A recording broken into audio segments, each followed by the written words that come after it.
Los niños pueden pasar a un culto preparado para ellos y los adultos se quedan sentados. Y el que se para se atiene a las consecuencias.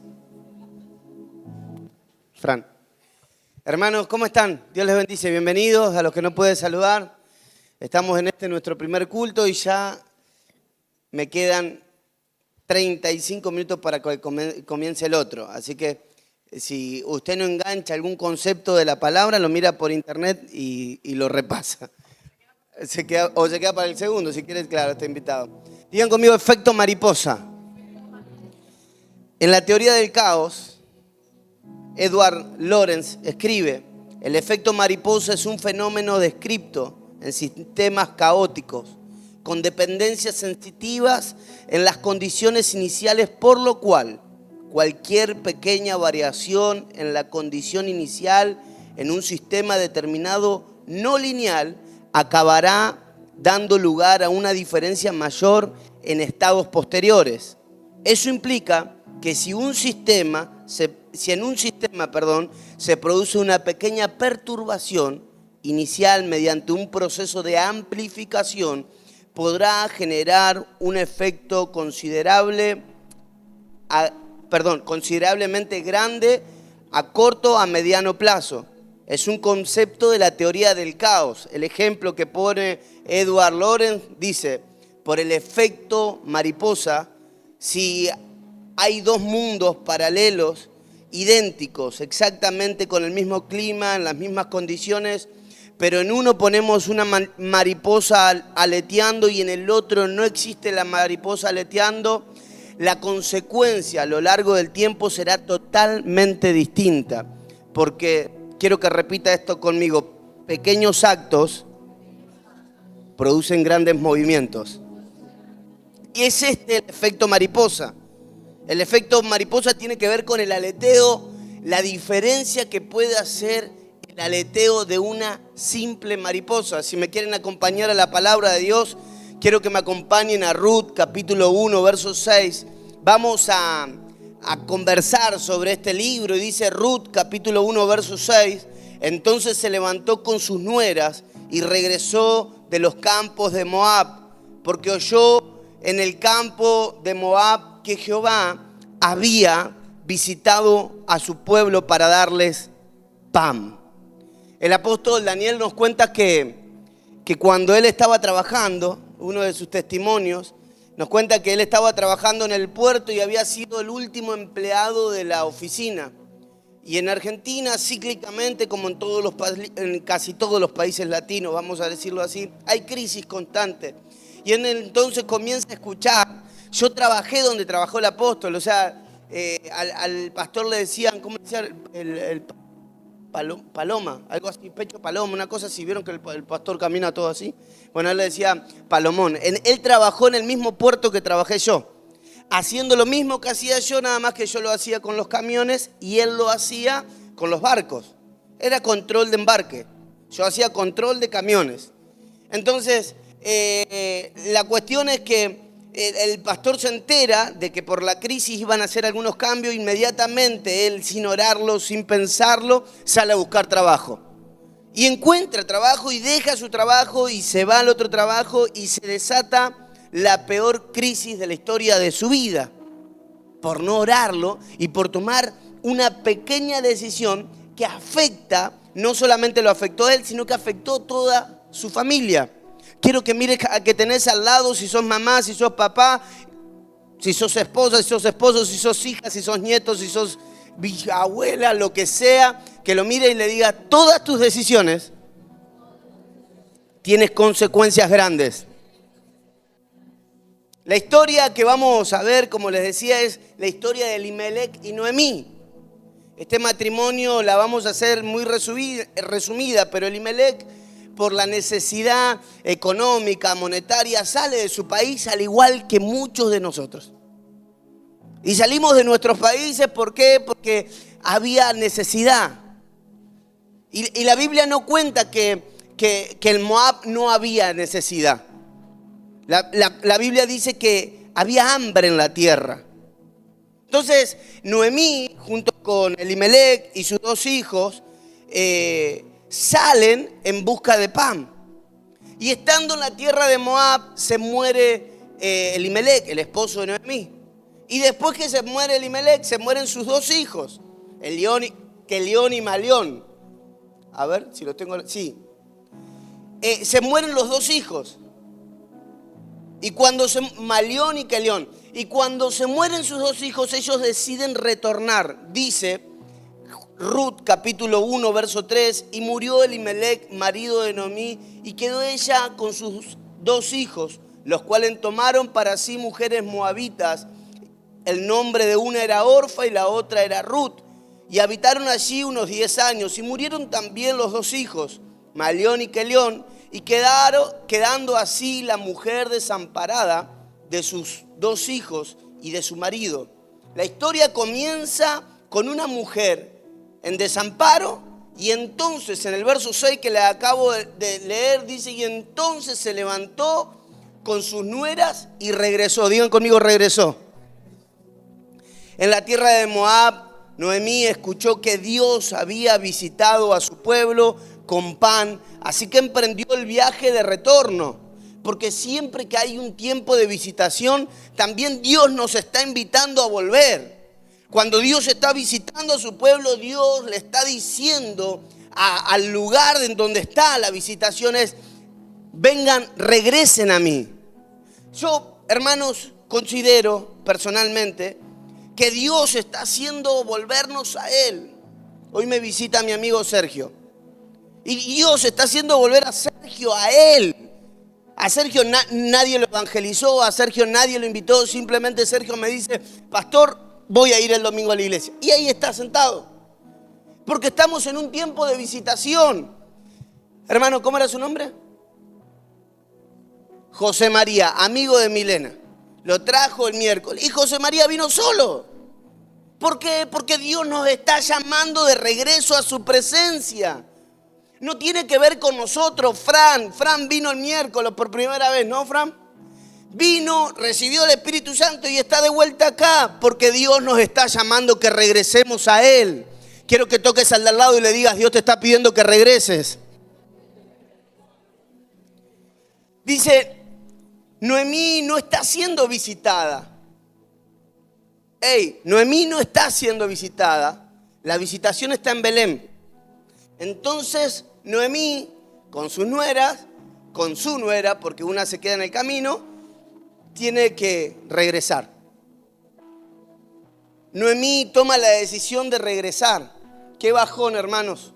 Decimos en Argentina que nuestro orgullo o que nuestros complejos de inferioridad nos priven de la visitación, porque a veces hay que caminar a la visitación. Ay, hermano, qué triste cuando por tu vergüenza no sos capaz de levantar tus manos al cielo, de cerrar tus ojos. Qué triste que cuando tu vergüenza te impide adorar a Dios y lo único que te sale es quedarte así. ¿Saben cuál es el conflicto que nosotros tenemos acá en esta zona por los ruidos supuestamente? ¿Sabes cuál es el conflicto? Es su adoración. Y a veces Dios está visitando y por nuestros complejos. Le contaba a algunos hermanos que ayer, antes de irnos con los varones, estoy saliendo, caminando y me para una mujer en la calle acá en la esquina. Me dice, por favor, me pego la vuelta, con todos los conflictos que nosotros tenemos en la zona, me pego la vuelta y le digo, sí. Y esta mujer me dice, yo te llamé a la policía el sábado. Yo fui. Y me dice, quiero pedirte perdón. Y yo dije, gloria a Dios.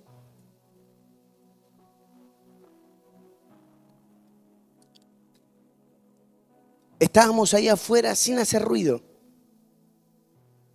Y habían llamado a la policía sin hacer ruido. Estábamos casi en silencio y nos llamaron a la policía. ¿Saben por qué? Porque el problema no es el ruido o no el ruido. Porque usted también puede adorar a Dios en silencio. puede adorar a Dios en silencio. No hace falta que grite. Usted, la canción que cantamos hoy era: no vamos a parar de amarte. No, esa salió malísima. No vamos a parar de amarte. No vamos a parar de adorarte. No vamos a parar de decirte cuánto te anhela. Y también usted puede estar en silencio y puede estar adorando a Dios. ¿Y sabe qué va a pasar? Usted también va a seguir molestando. Porque el problema no es lo fuerte, lo elevado de su voz. El problema es a quién usted le está rindiendo el corazón. ¿Cuál era el problema del diablo en Mateo capítulo 4? El problema era un problema de autoridad. El diablo le dice a Jesús: si postrado me adoras, yo te entrego la autoridad de todos los reinos de la tierra. Pero Jesús entonces le responde: solo al Señor tu Dios adorarás y a Él solo servirás. Y no se arrodilla delante de su necesidad, sino que rinde su corazón al Padre eterno. Porque el problema es un problema de adoración. Y a veces nosotros no podemos recibir la visitación por nuestros argumentos mentales. Yo ya viví eso en la iglesia. Yo ya pasé eso en la iglesia. Ayer fuimos con los muchachos, fuimos a hacer nuestra primer tribu. Los que faltaron para la próxima tienen que ir. Nos perdimos por el medio de la montaña, terminamos caminando en cualquier lado. La cuestión que llegamos a un lugar donde quería ir nuestro guía turístico, nuestra Dora la exploradora, Mauricio Cruz. Y llegamos a un lugar épico. Después ya va a ver los videos. Como una cueva que tenía no sé cuántos metros. Y yo me metí con Nicolás, está loco de la cabeza, junto con Matías, Cristian y el otro Cristian. Se metieron en la cueva y empezamos a caminar con una lucecita. Y había como un río subterráneo. Íbamos caminando, y cada vez más oscuro. Yo le entré con valor. Pero como a los 2 minutos de caminar, pero caminar para adentro en la cueva, 2 minutos de caminar, yo ya empecé a ver que la luz de atrás se apagaba y que para adelante era toda oscuridad. Dije, bueno, yo acá me voy, chicos, ustedes si quieren sigan, y me pegué la vuelta. Valiente el pastor, sí. Y íbamos caminando para allá y yo le digo, a veces Dios permite esto que pase con nuestras vidas. Dios no nos muestra el final de la historia porque está esperando que nosotros decidamos en el camino lo que es bueno y lo que es malo para nosotros. Cuenta el pastor Daniel, David Wilkerson, fue a Rosario, a la ciudad de donde somos, ahí pegadito. Es un pueblo, en realidad donde somos es un pueblo y Rosario es la ciudad como central. Y fue David Wilkerson, el pastor, este pastor que tiene la iglesia en Times Square, el de la cruz y el puñal. Este hombre, un evangelista que ha convertido miles y miles de almas y reunió a todos los pastores de la zona y había como cientos y cientos de pastores, estaban todos ahí. Y el pastor decía, yo quiero esa unción para ganar a los corazones, para que los corazones se vuelvan del pecado a Jesús. Y él estaba deseando, realmente estaba deseando eso que ese hombre tenía. Ese hombre se para, hermanos. Él convirtió no a las maras, no me salen las maras y lo otro, ¿cómo sería? Las pandillas de Chicago. Ese hombre se metió con las pandillas y las convirtió. Se juntaron 2 pandillas dentro de su templo, listas para hacer una guerra dentro del templo, y él empezó a orar y la gente comenzó a recibir convicción de pecado. Este es David Wilkerson. Y entonces dice el pastor que están todos ahí, dice, yo cuando diga que va a orar por los pastores, yo voy a ser el primero y voy a saltar para que oren por mí, porque yo quiero eso. Y entonces se lleva a algunos hermanos de la iglesia de San Lorenzo. La iglesia de San Lorenzo en ese entonces era una iglesia de barrio, 200 miembros. No la monstruosidad que es ahora, 200 miembros de una iglesia normal de barrio, en Latinoamérica claramente. Y entonces dice que termina de predicar y bueno, ahora quiero orar por los pastores. Los pastores que estén en pecado pasen acá adelante.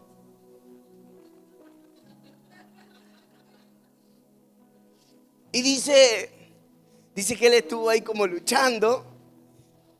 y se pone de pie. Y el hermano que tiene al lado le dice, lo toca y le dice, pastor, no es para usted ese llamado. Y entonces él le dice, yo quiero la unción que tiene ese hombre y no me importa lo que piensen los que están alrededor mío. Y pasó al altar. Y David Wilkerson oró por él para que se arrepienta de sus pecados.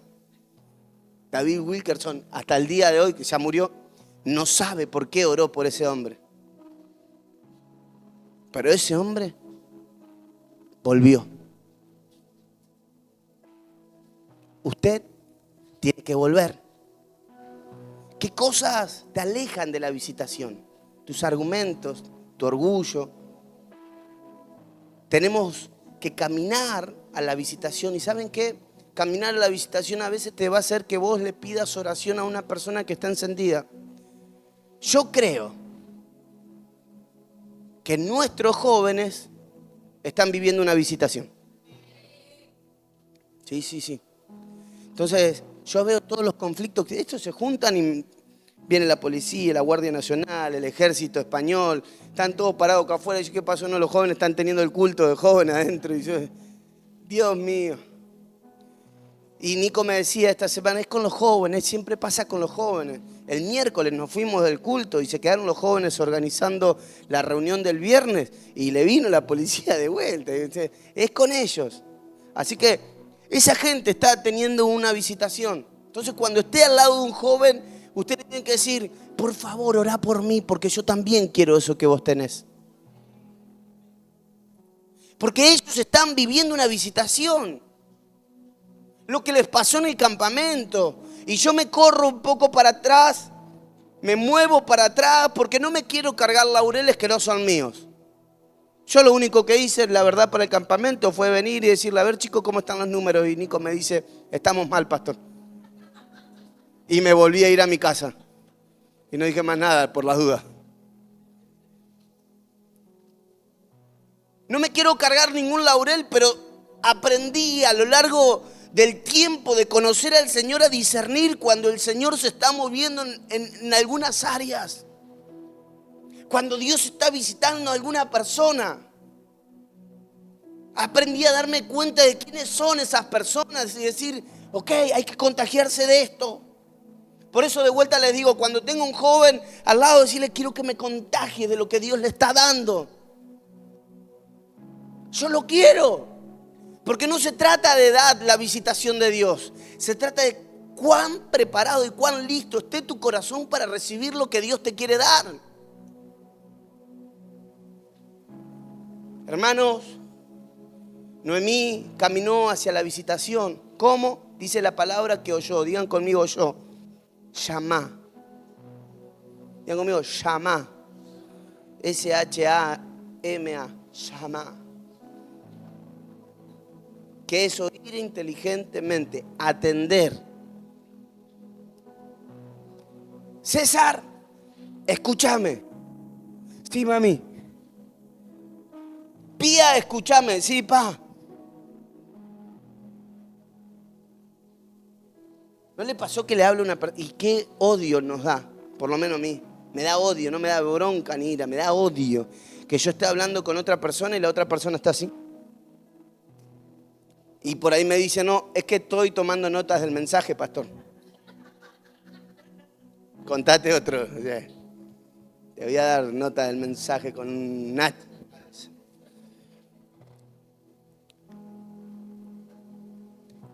Llama. Atender. Intencionalmente, escuchar. Lo que hizo Noemí es, paró la oreja. Decimos, como una suricata, y escuchó que Dios estaba visitando a Belén con pan. ¿Qué estás escuchando? No saben lo que nos pasó hoy, mañana. Esto es momento a momento. Cuando uno está en conflicto, es ahora. Van pasando los, yo voy mirando, cada vez que yo me asomo por acá, hermano, no es que estoy mirando a Mauri, es que estoy viendo que no esté la policía allá afuera. Es momento, llegamos, ¿qué había? Pero llegamos, 9 de la mañana. ¿Qué había parado en la puerta de la iglesia? El móvil de la policía. Digo, Mari, ni un gas nos tiramos ahí adentro, o sea, no pueden llamarnos por nada. Pero me quedo con esa sensación de, en cualquier momento van a golpear la puerta. En cualquier momento se va a meter. Me quedé con esa sensación y le digo, amor, yo te pido por favor, orá por mí. Porque siento temor. Digan conmigo, llama. ¿Qué estás escuchando? Cuando el conflicto se desató aquel fatídico viernes con los jóvenes, Dios me dijo, ese domingo, no pude dormir en todo el domingo, y Dios me decía, estad quietos y conoced la salvación de Jehová. Estad quietos y conoced la salvación de Jehová. Y yo dije, Señor, pero ¿cómo me voy a quedar quieto? Yo tengo que hacer algo. Tocarle al lado y decirle, estate quieto y confía. Y confía, llama. Noemí escucha lo que está pasando en el mundo espiritual y se pega la vuelta y va a buscar aquello que ella está necesitando. Noemí escucha. Así que pequeñas acciones pueden producir efectos catastróficos. Creo que pequeñas acciones positivas pueden producir oportunidades de bendición. Un arrodillarte en el altar, un levantar las manos, cerrar tus ojos, pequeñas. La Biblia dice, cásenme las pequeñas zorras que echan a perder las vides que están en ciernes. Son las cosas más importantes de nuestras vidas, hermanos. Son las pequeñas. Las más urgentes son las económicas, las grandes, las que tenemos delante de nuestros ojos, pero las más importantes, las más trascendentales son esas cosas pequeñas que son imperceptibles ante los ojos humanos. Y entonces uno se sentaba a comer una arepa con la familia, un asado con la familia, y sale de su país expulsado por la situación económica y llega a una tierra lejana, lejos de su familiar, y usted se recuerda de los mosquitos, usted le dicen zancudo también, usted se recuerda de las moscas alrededor del pescado del río, usted se recuerda, no sé, de cuál se recuerda usted, pero hay cosas que nos molestaban allá, que hoy las extrañamos, que eran imperceptibles ante nuestros ojos. Yo me recuerdo, hermano, cuando yo les conté que mi infancia fue una infancia muy pobre, y entonces no teníamos ventilador, y si teníamos el ventilador andaba muy mal, y para poner matamoscas no había. Entonces el verano húmedo, donde soy yo de Argentina, húmedo, el litoral, había un montón de moscas, y mi mamá agarraba una bolsita con agua, la ataba, la llenaba con agua y la colgaba en el árbol. Yo nunca vi que eso funcionara.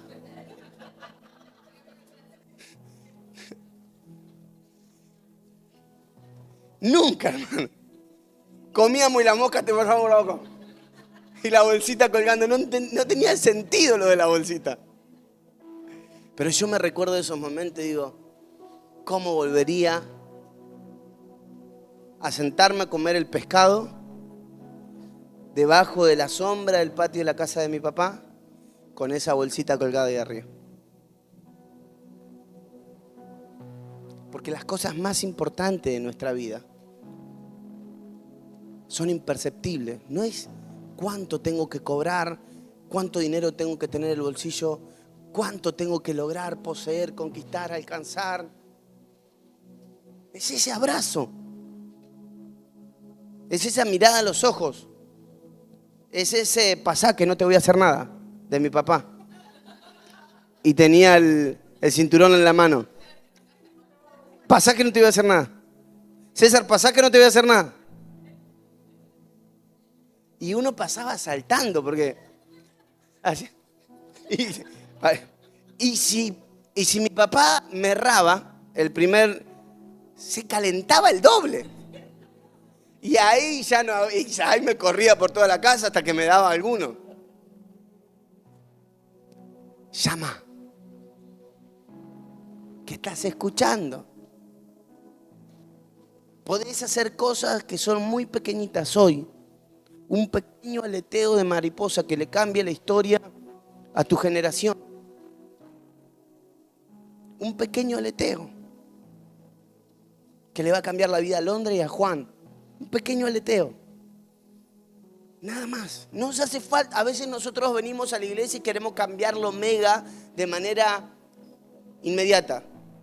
Y llegamos a una congregación y porque ahora soy evangélico y tengo que cambiar ya. Y ya no puedo hablar mal, ya no puedo pecar, ya no puedo pensar mal. Porque la gente que va a la iglesia no piensa mal, ¿no? No. Amén. Ya no tenemos pensamientos sexuales prohibidos. Amén. Eso no pasa dentro de la iglesia. Eso pasa en otras iglesias que en esta no. Entonces, venimos y decimos, Señor, yo no voy a pecar más, ya no voy a cometer ningún error. Y Dios no está enfocado en ese mega pecado, Dios está enfocado en esas cosas imperceptibles que pasan dentro de tu corazón cuando decís, quiero cambiar. Cuando decís, Señor, ayúdame porque tengo un carácter que a veces no puedo controlar. Señor, quiero cambiar. Me di cuenta que todo lo que vengo perdiendo en mi vida tiene que ver con esos pequeños aleteos que hice cuando le di lugar al rencor, al odio, al fracaso, al pecado, a la depresión, a la angustia. Quiero cambiar.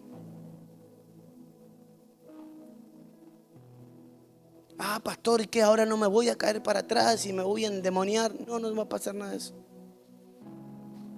Porque las cosas importantes que pasan en la vida de los hombres son las que no se ven. Entonces está bueno que usted esté acá en la iglesia. Pero lo más hermoso es lo que no se ve. Es si usted tiene el corazón rendido delante de Jesús o simplemente es un religioso más que un domingo se juntó y se reunió con la iglesia de Jesucristo. Dice el Salmo 1, la versión traducción lenguaje actual, dice, a quienes no siguen, Dios dice, a quienes no siguen malos consejos, ni andan en malas compañías, ni se juntan con los burladores de Dios. Bienaventurado el varón que no anduvo en consejo de malos, ni estuvo en camino de pecadores, ni en sillas de escarnecedores se ha sentado. El que sigue, lo pones el 2, porfa. Sino en que en la ley de Jehová está su delicia, y en su ley medita de día y de noche. El que sigue. Será como árbol plantado junto a corrientes de camino, junto a corrientes de agua, que da su fruto a su tiempo y sus hojas no caen, y todo lo que hace prospera. Digan conmigo, prospera. Dígalo fuerte, prospera. Pero para ese prospera tenemos que ir al Salmo 1. Quien no anda en consejo de malos, ni en mala compañía, ni se junta con los que se burlan de Dios. Pequeños aleteos que hacen prosperar tu vida.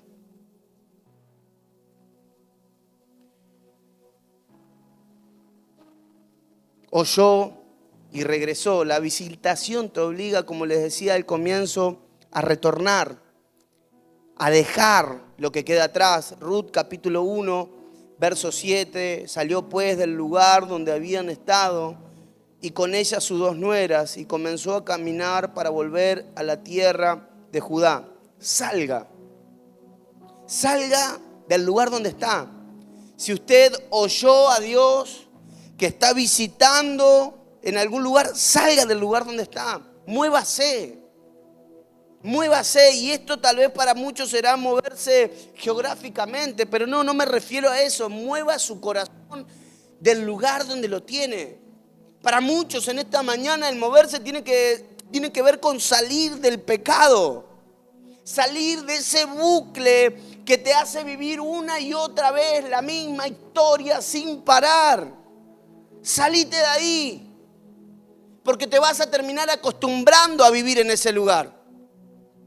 Salí del pecado, salí de ahí, salí de ese bucle de frustración permanente y de satisfacción pasajera. Salga de la lejanía con Dios. Yo en el único lugar que me encuentro con Dios es en la iglesia. Error. ¿Es importante que usted esté acá? Sí. Pero usted tiene que poder encontrarse con Dios en la playa, en el parque, cuando está con sus hijos, en su casa mientras está lavando los platos, mientras está pasando la fregona por el piso. Usted tiene que tener cercanía con Dios. Y si no la tiene, sálgase de ahí. Caminá a la visitación. Caminá a la visitación. ¿Y cómo salió? De donde estaba o de su posición, salió, pero también dejó sus muertos. Recuerde que Noemí en Moab, a Noemí se le murió su esposo y sus 2 hijos. Y cuando ella decide salir, decide dejar los muertos. ¿Qué muertos tenés que dejar? Los muertos son aquellos que te apartan del propósito de Dios para tu vida. Y usted le puede poner el nombre que quiere. Mi trabajo es un muerto, pastor. Voy a dejar de trabajar. No, se le ocurre, hermano, porque si usted no trabaja, no come y yo no le voy a dar de comer. O sea, muy sencillo. Lo que usted tiene es que destronar a su trabajo de su corazón. Pastor, mis finanzas son mis muertos, ok. Pero eso no quiere decir que usted tiene que dejar de tener finanzas, porque no va a tener para pagar y después le va a decir, pastor, ore por mí para pagar el alquiler. Y yo le voy a preguntar, hermano, ¿pero no está trabajando? No, es que es un muerto mío.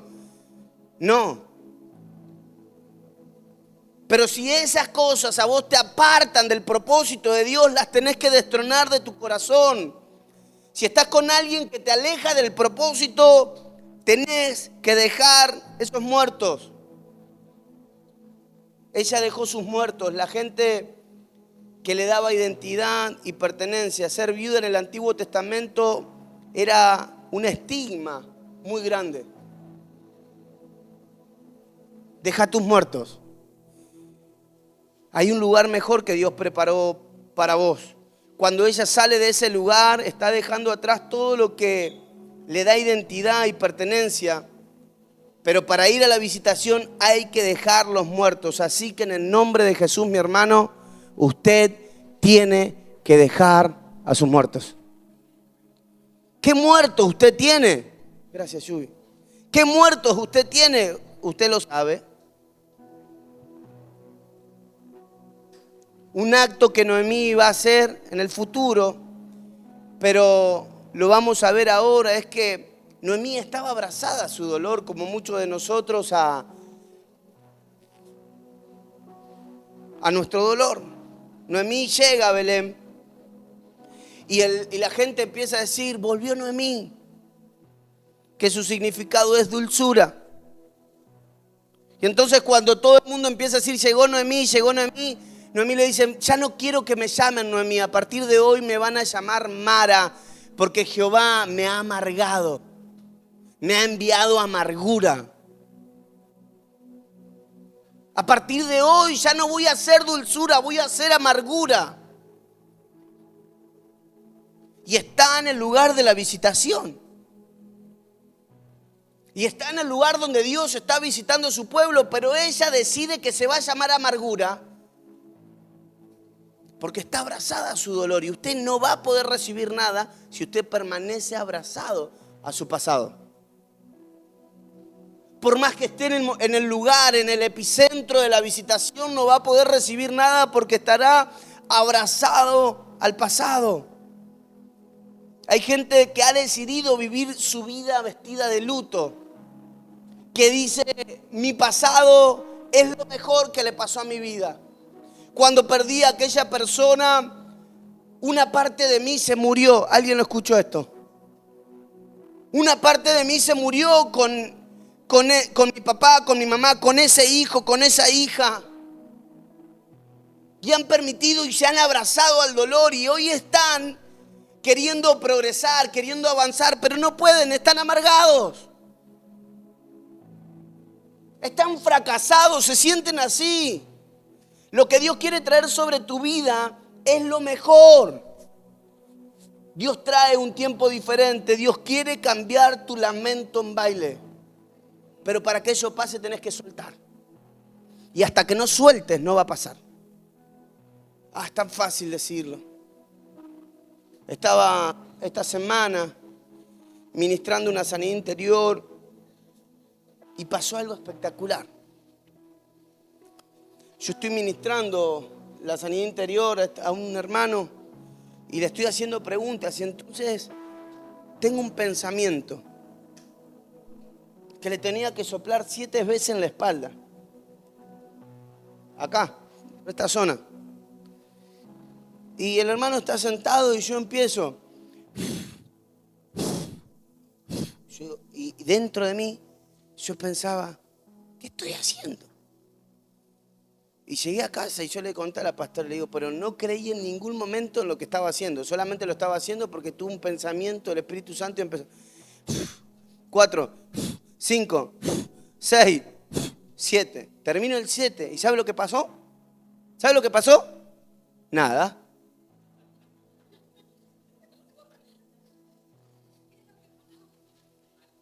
Diez segundos después que yo termino de soplar,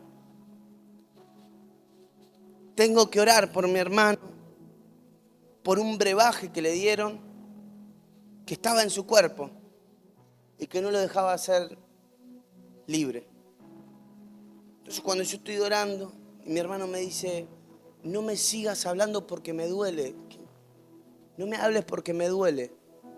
Me duelen los oídos, no me hables más, me duele. Y yo le decía en el nombre de Jesús y él decía, no me hables más porque me duele. Se para mi hermano y me dice, César, ¿qué es ese olor? Como que yo tenía mal aliento. Y yo estoy entendiendo lo que está pasando. Se está abriendo la puerta de la cárcel espiritual en la que está metido y se empieza a sentir el olor a podrido del infierno. Me dice, ¿qué es ese olor? ¿Qué es ese olor? Y cuando yo le dije la 7ª vez más o menos en el nombre de Jesús, mi hermano me agarra la mano, se lo pone acá en el vientre y larga el brebaje que el Espíritu Santo me había dicho que había tomado. Era como, me hizo acordar un jugo que preparó Mari con sésamos. ¿Les cuento cómo era el vómito? No iba dentro del mensaje. Y manchas de sangre. Pero pasó eso. Y pasó algo, lo más hermoso, no es eso, esa es parte de la administración. Mi hermano salta, empieza a saltar y yo se va a golpear la cabeza contra el techo, empezó a saltar y se cayó de rodillas. Y al otro día me escribe, a las 7 de la mañana, ya llevo 45 minutos corriendo y ya no me canso como me cansaba. Toda la opresión que yo estaba viviendo se fue. Y me decía, gracias César, gracias César. Y le digo, no, gracias Jesús, yo no hice nada. Fue Jesús que eso lo conquistó en la cruz del Calvario.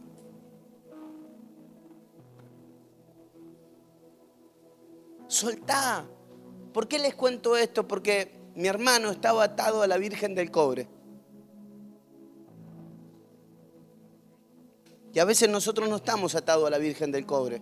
Estamos atados a una relación. Estamos atados a una experiencia del pasado. Pero entonces le digo, hermano, tenés que renunciar a eso. Y cuando le hablé de renunciar a eso, se largó a llorar. Y cuando lo soltó, fue libre. Hay cosas que todavía no han pasado en tu vida porque estás abrazado a tu Venezuela querida, a tu Argentina querida, a tu Italia querido, a tu España querido, a tu Colombia querido. Estás abrazado a tu tierra natal y hasta que no sueltes aquello, no vas a poder disfrutar lo que Dios te quiere dar acá. Yo veo que hay un montón de gente maldiciendo la isla, diciendo, esto me tienen cansado, ya no aguanto más vivir acá, es una isla de esto, una isla de lo otro. Mi hermano, y hasta que usted hable de la isla así, usted de la isla no va a recibir absolutamente nada. Este lugar es un lugar de avivamiento, un lugar de la gloria de Dios, donde Dios lo trajo a usted, de donde quiera que lo trajo, para bendecir esta tierra.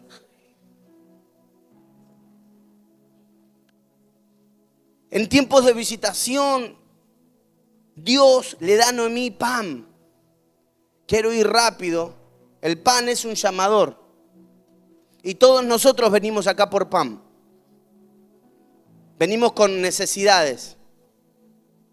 Ese es el pan. La Biblia dice que a Jesús lo seguían por el pan y los peces. Pero Dios tiene algo más importante que darte. En tiempo de visitación, Dios le da a Noemí redención. No lo hago nunca esto, y menos con un hermano que viene por primera vez. Sergito, vení. Vení, hermano.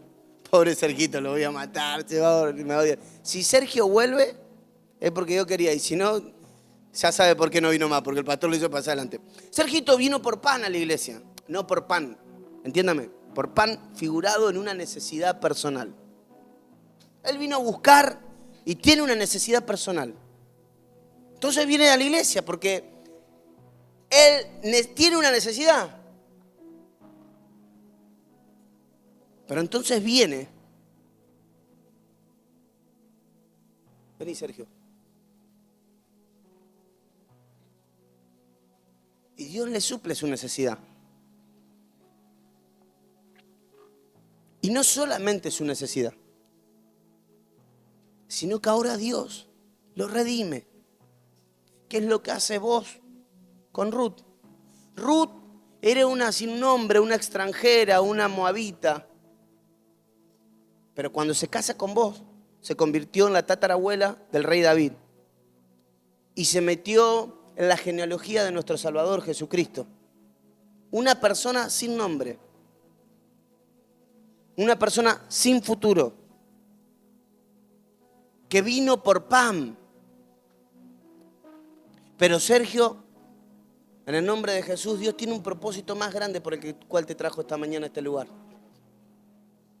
Hermano, usted cierre sus ojos, levante su mano hacia acá, vamos a orar por él. Señor, en el nombre de Jesús.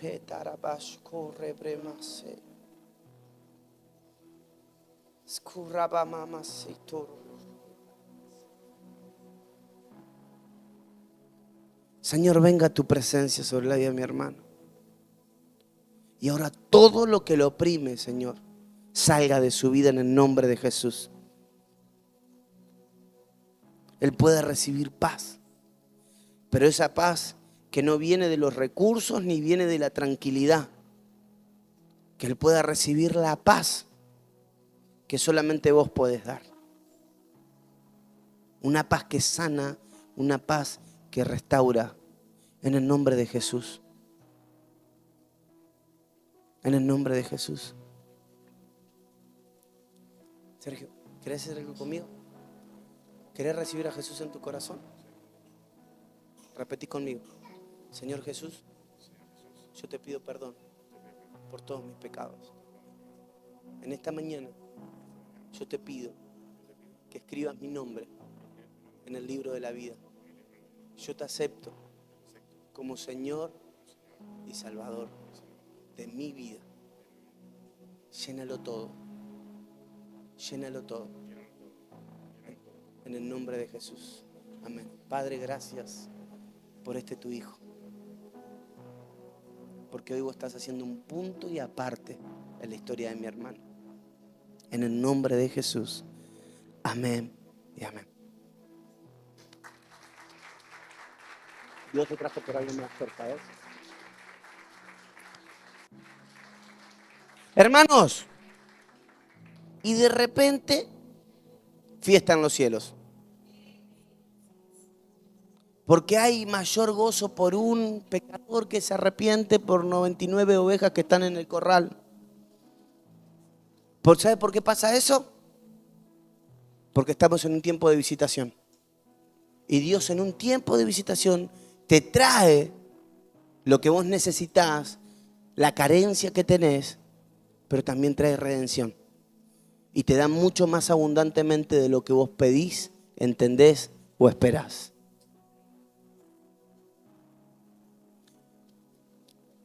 Si sabés que Dios está visitando a su pueblo, movete de tu lugar. Yo le voy a pedir, Cata, Mati, Nico, vengan para acá adelante. Mili no está ahí afuera por la duda, ¿no? Se quedó durmiendo, Milagro. Después le voy a agarrar en el segundo culto.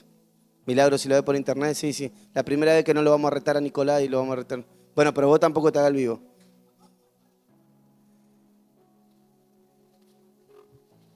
¿Saben? Yo quiero que ellos oren por gente que quiere tener una visitación del Espíritu Santo. Así que usted está acá y dice, pastor, yo quiero que los chicos oren por mí. Yo lo que le voy a pedir, vamos, me voy a tardar más, Conchi, perdón, por los 5 minutos. Para el segundo culto, díganle a los muchachos que esperen un ratitín ahí abajo. Quiero que salgan de su lugar y vengan al altar. Ay, te aprecio un poquito el teclado.